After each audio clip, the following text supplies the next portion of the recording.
यहाँ से देखना, अधातु देखेंगे। अधातु क्या होती है? नॉन मैटर, ठीक है। पिछली कक्षा में आप अध्ययन कर चुके हैं कि धातुओं की तुलना में अधातुओं की संख्या कम है। क्या है? कम। धातुएं ज़्यादा है, अधातु कम है। Carbon, sulphur, iodine, oxygen, hydrogen आदि अधातुओं के कुछ उदाहरण है। ब्रोमीन ऐसी अधातुएं जो द्रव होती है। क्या होती है? द्रव यानी कि लिक्विड। इसके अलावा सारी अधातुएं या तो ठोस होती हैं या फिर गैस होती है। क्या धातुओं के समान वस्तुओं के कुछ और गुणधर्म होते हैं? क्या अधातुओं के भी गुणधर्म होते हैं जैसे धातुओं के होते थे? क्वेश्चन ये है। देखो अपनी बुक देखो बेटा तुम। देखो जो ब्रोमीन है वो कैसी है? द्रव अवस्था में पाई जाने वाली एक अधातु है। इसके अलावा अधातुएं कैसी होती हैं? या तो ठोस होंगी या गैस होंगी, ठीक है।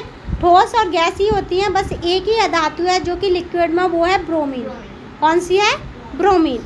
क्या अधातुओं के समान, मतलब जो धातु हैं उनके समान अधातुओं के गुणधर्म भी होते हैं?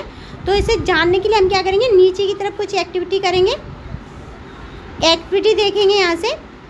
कार्बन, कोल या ग्रेफाइट, सल्फर तथा आयोडीन के नमूने एकत्रित कीजिए। इन धातुओं में 3.1 से लेकर के 3.4 और 3.6 तक क्रियाकलाप को दोहराइए। अपने प्रेक्षण को लिखिए।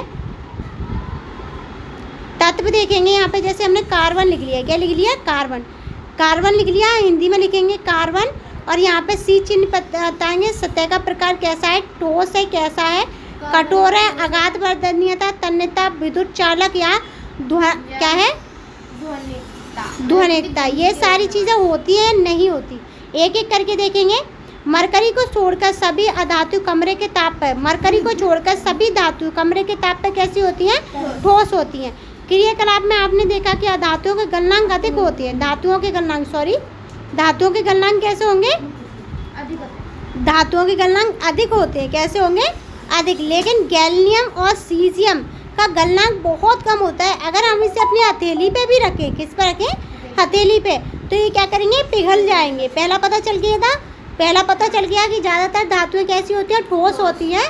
अगर हम मरकरी को हटा दें और सीजियम और गैलियम को हटा दें तो बाकी सारी धातुओं के गलनांक बहुत ज़्यादा होते हैं। इन दोनों धातुओं के गलनांक कैसे होते हैं? बहुत कम। यानी कि हमारी अगर हथेली पर रखा जाएगा तो ये क्या हो जाएंगे? पिघल जाएंगे। हमारी हथेली का टेम्परेचर कितना होगा? हथेली का टेम्परेचर कितना होगा सना? हथेली का टेम्परेचर कितना होगा? 37 डिग्री। हाँ, नॉर्मल तो यही है ना, 37 डिग्री।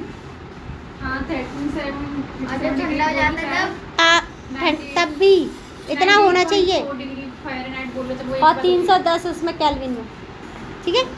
अधातुएं देखो, आयोडीन अधातु होते भी चमकीली है। कैसी है? चमकीली।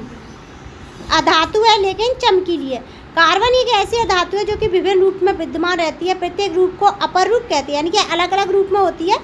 हीरा क्या है? कार्बन का अपर रूप है। दुनिया का जो सबसे कठोर पदार्थ है दुनिया में, वो क्या है? हीरा है।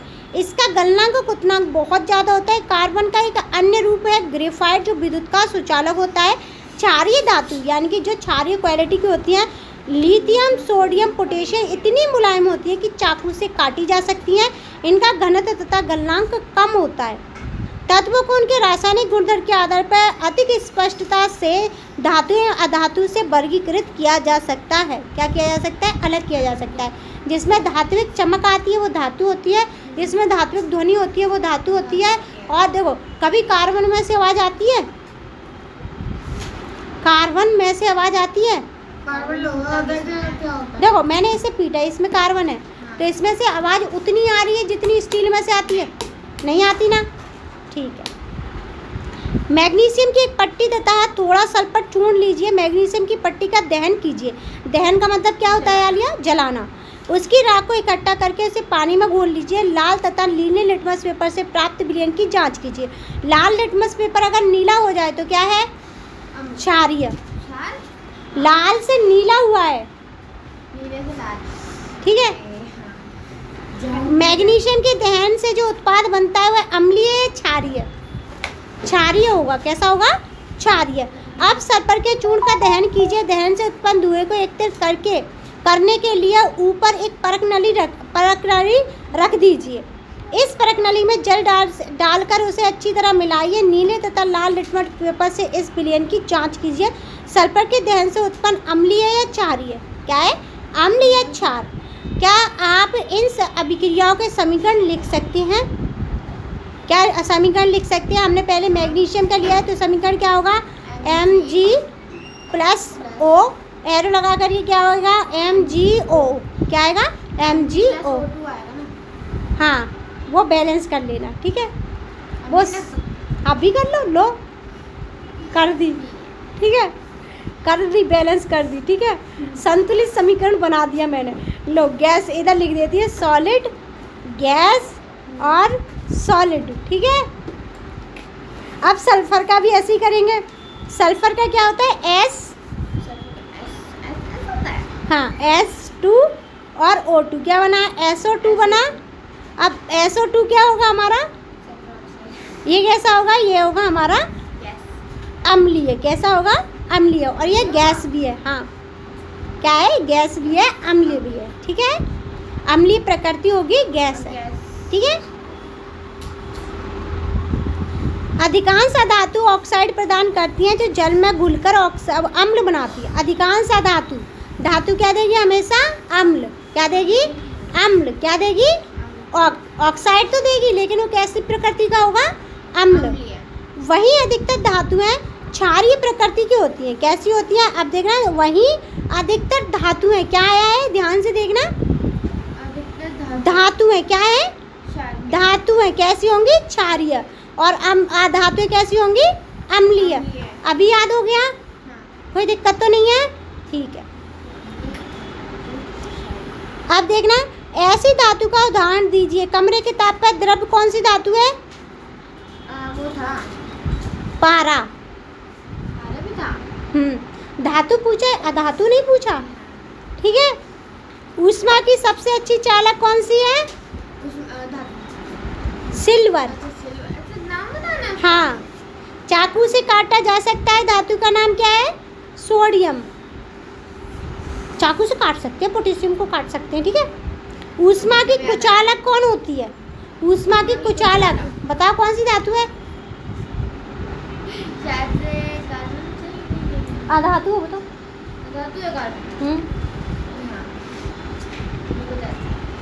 चलो कोई नहीं, कल सोच के बता देना, ठीक है, कल बता देना, ये क्वेश्चन छोड़ा है मैंने। अब रासायनिक गुण देखेंगे। रासायनिक गुण क्या होते हैं, केमिकल प्रॉपर्टीज ऑफ मेटल। किसकी पढ़ेंगे, मेटल्स की, ठीक है। धातुओं के रासायनिक गुणधर्म के बारे में हम हम पढ़ेंगे अभी। धातु के नमूने एकत्रित कीजिए, जैसे कॉपर, क्या है, कॉपर का सिंबल क्या होगा, प्रतीक Cu, और एल्यूमिनियम का क्या होगा, Al। आयरन का क्या होगा, Fe, ठीक है। लेड का क्या होगा, Pb। मैग्नीशियम का, जिंक का, सोडियम का, वेरी गुड। धातुओं का वायु में दहन करने पे क्या करेंगी, सारी धातुएं ऑक्साइड बनाएंगी। क्या बनाएंगी, ऑक्साइड, क्या बनाएंगी, ऑक्साइड।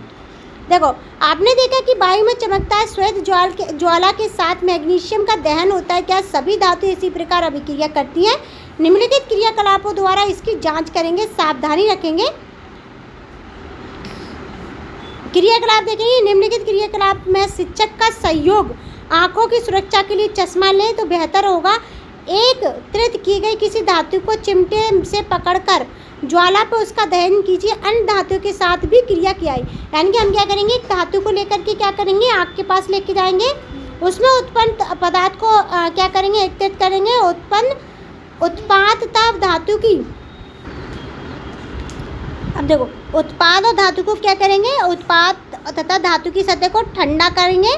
किसी धातु का दहन आसानी से होता है, किस धातु का दहन आसानी से हो रहा है? जब धातु का दहन हो जाता है तो क्या ज्वाला का रंग वही रहता है जो था? दहन के पश्चात धातु की सतह कैसी प्रतीत होती है? धातुओं को ऑक्सीजन के साथ अभिक्रियाशीलता के आधार पर घटते क्रम में क्या किया गया, व्यवस्थित करना है। क्या इसके उत्पाद जल में घुलनशील होते हैं? क्या जो बना है वो पानी में घुल जाता है? सारे क्वेश्चनों के आंसर मिलेंगे नीचे, देखिए लगभग सभी धातु ऑक्सीजन के साथ मिलकर संगत धातु के ऑक्साइड बनाती है। पहला क्या बनाएगा? ऑक्साइड। क्या बनाएंगे? चाहे धातु हो चाहे अधातु, क्या बनाती है? क्या बनाएगी? ऑक्सीजन के साथ मिलकर। अब देखो इसकी ना क्रिया का वो भी दिया है, एक क्या दिया? अभिक्रिया CuO2 CuO, copper oxide. Aluminium oxide भी दिया है नीचे, दिया है ना। अब यहाँ से देखेंगे, आपने अध्याय में देखा कि कॉपर ऑक्साइड हाइड्रोजन क्लोरिक अम्ल से कैसे अभिक्रिया करेगा। अब कॉपर ऑक्साइड की हम रिएक्शन किसके साथ कराएंगे? हाइड्रोक्लोरिक एसिड के साथ। हम जानते हैं कि धातु, अच्छा इतना ही रोकेंगे, इसे कल पढ़ाएंगे, ठीक है। फिर